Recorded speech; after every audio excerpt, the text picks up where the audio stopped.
sa lahat ng mga vlogger dyan, lalo na si Boy Tapang, si Ivana Alawi, matagal na akong followers, matagal na ako nanonood sa iyo, inaabangan kita palagi doon sa Batang Quiapo. Sana marinig mo itong mga lahat ng sinasabi ko. Sana matulungan mo ako. Isa ako single mother na masukan lang dito sa Manila na bilang yaya. Matagal na po ako nang masukan. Wala po akong bahay.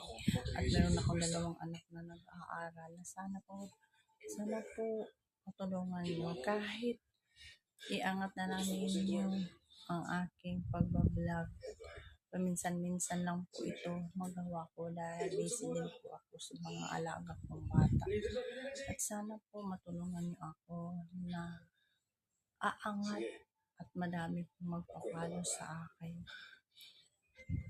Bimax, lahat ng mga sikat na vlogger dyan, sana mapansin niyo ako at mapanood. Sana matulungan niyo ako para may aangat lang ang pagbablog ko at paano mag-monetize. Sana matulungan niyo po ako.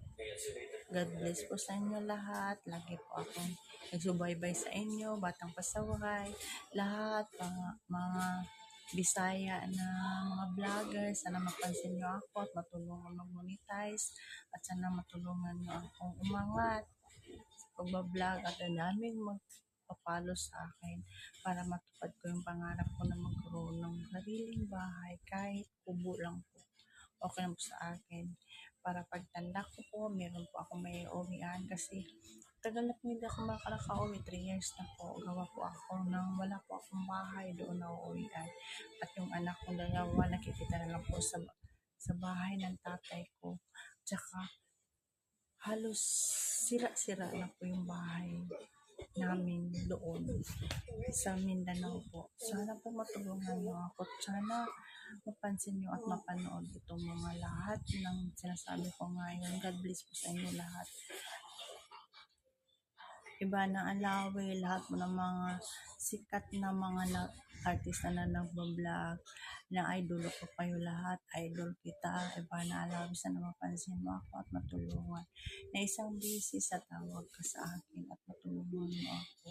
Matagal na po ako nag-aantay sa inyo, matagal na po ako nagpo-comment sa inyo.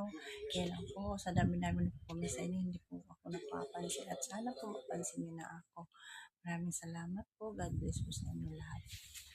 Bye-bye po.